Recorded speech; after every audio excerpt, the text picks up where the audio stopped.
Okay students, today we'll start with the importance of taxonomy या वर्गीकी का क्या महत्व है वो आज की क्लास में हम पढ़ेंगे। तो वर्गीकी का सबसे ज्यादा महत्व किसमें है? बायोडाइवर्सिटी में। बायोडाइवर्सिटी हमको मालूम है क्या है। Biodiversity means bio means living, diversity organisms. तो ये क्या रहेगा, ये टेक्सोनॉमी जो हमें एक प्रोवाइड करती है, एक क्लियर पिक्चर देती है किसका, एग्जिस्टिंग डाइवर्सिटी में, जो मीन्स अभी जो एग्जिस्ट करते हैं in living beings of a earth. Okay, तो एक क्लियर पिक्चर हमें लिविंग बीइंग्स जो एट प्रेजेंट हैं उनके बारे में टेक्सोनॉमी एक क्लियर पिक्चर देती है। फिर ये क्या करती है, इसके अलावा हमें मालूम है कि इतने सारे, पिछली क्लास में मैं आपको बता चुकी हूँ कि मोर देन 55,000 स्पीशीज जो वर्टिब्रेट्स की हैं, ओके, वो नोन है, बट स्टिल काफी जो है कितनी है अनडिस्कवर्ड है। तो इन लास्ट 2.5 सेंचुरी में सिर्फ 1 मिलियन एनिमल्स और 0.5 मिलियन प्लांट जो है आइडेंटिफाई हुए हैं। तो ये कितना बनाते हैं, सिर्फ 10% बनाते हैं। जो वर्ल्ड के ऑर्गेनिजम्स हैं उनका सिर्फ 10%, ओनली 10% मीन्स इतना वास्ट है, बट ओनली 10% ही आइडेंटिफाई हो चुके हुए हैं। मैनी जो है क्या रहता है, मैनी में एक्सटेंट बिफोर डिस्कवर्ड, और उनका status is to be yes studied to conserve.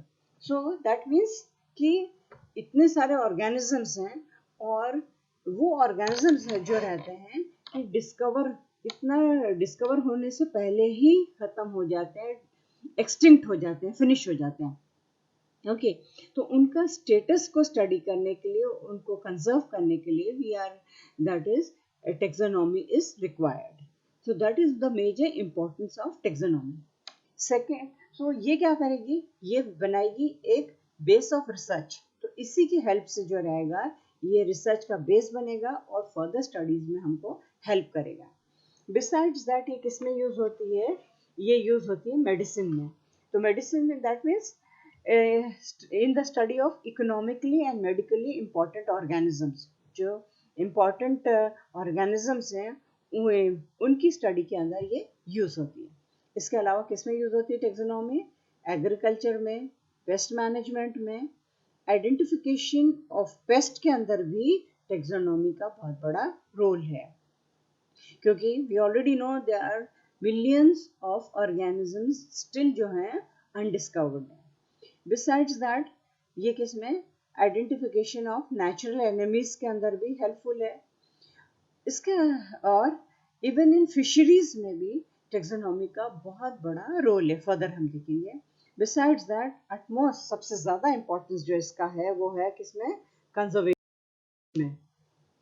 Okay, now early systems को अगर हम देखेंगे तो Aristotle, now Aristotle, who is Aristotle, you already know, मालूम है इसको क्या है, ये कैसे डिस्क्राइब करा हुआ है, he is known as the father of biological classification. तो एरिस्टोटल को फादर ऑफ बायोलॉजिकल क्लासिफिकेशन बोलते हैं, और उसका जो पीरियड ऑफ स्टडी था वो था 322 बीसी से 384 बीसी तक। तो एरिस्टोटल ने क्या किया था कि सारे लिविंग ऑर्गेनिजम्स को जो उस टाइम में प्रेजेंट थे, आइदर प्लांट्स एंड एनिमल्स, दोनों को उसने क्लासिफाई किया था। और एनिमल्स को जो ग्रुप किया था वो किस बेसिस पे किया था, means obviously plant and animal का क्लासिफिकेशन डिफरेंट रहेगा, बट एरिस्टोटल ने दोनों को क्लासिफाई किया था जो उस ड्यूरेशन में, दैट इज 384 एंड 322 बीसी के ड्यूरेशन में थे, उनको उसने क्लासिफाई किया था। तो एनिमल्स को जो था, हाउ ही ग्रुप देम, उनको कैसे ग्रुप किया था, लैंड और वाटर एनिमल्स के बेसिस पर। नाउ लाइफ ही शोड कि लाइफ जो ओरिजिनेट होती है दो फॉर्म में होती है, एक वेजिटेबल और एक एनिमेलिया।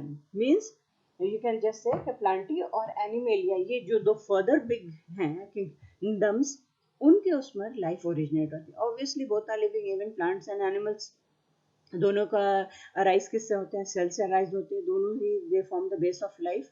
और लाइफ कहाँ से ओरिजिनेट होती है, यहीं से। तो वो मेन लाइफ का स्टार्ट होती है in both the system. Now Konrad von गेजना जो था साइंटिस्ट, उनका जो ड्यूरेशन था 1516 से 1565 तक he brought next hand description और specimens जो नए novel forms of animal life of parts of the new world.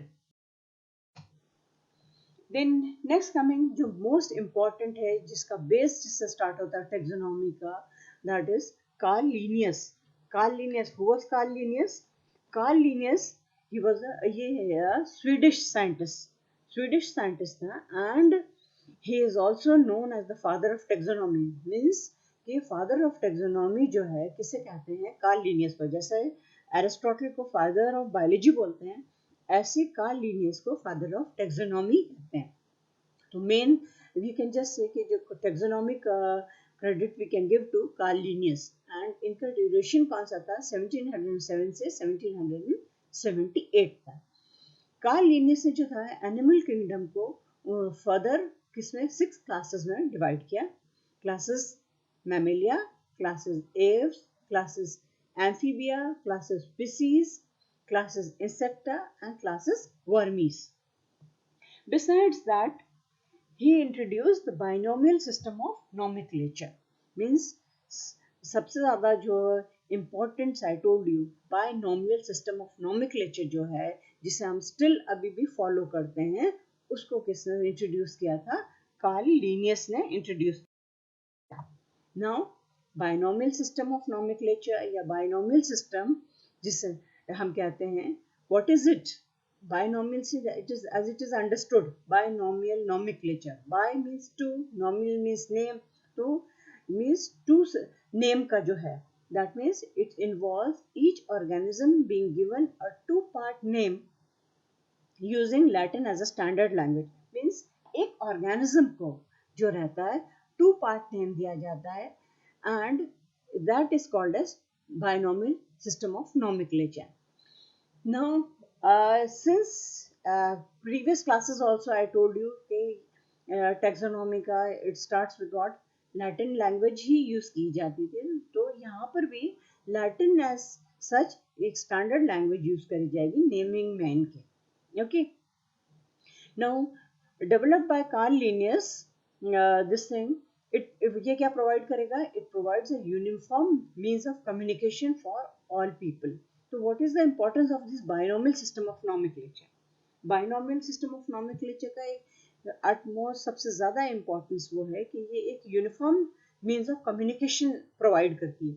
Uniform means of communication से what do we understand? Uniform means of communication means कि वो commonly सब जगह वो ही communicate करने के लिए वो ही एक common use किया जाएगा. क्यों use करा जाएगा?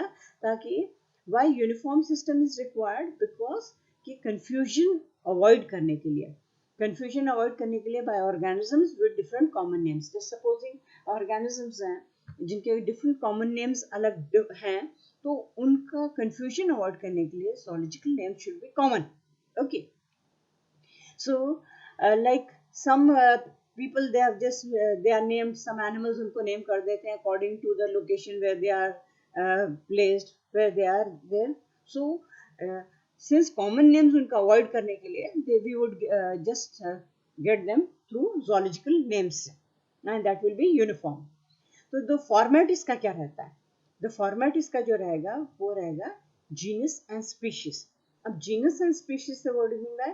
That means कि genus name पहला लिखा जाएगा और species name, two names we are using, that is first is genus और next उसको follow करेगी species उसकी.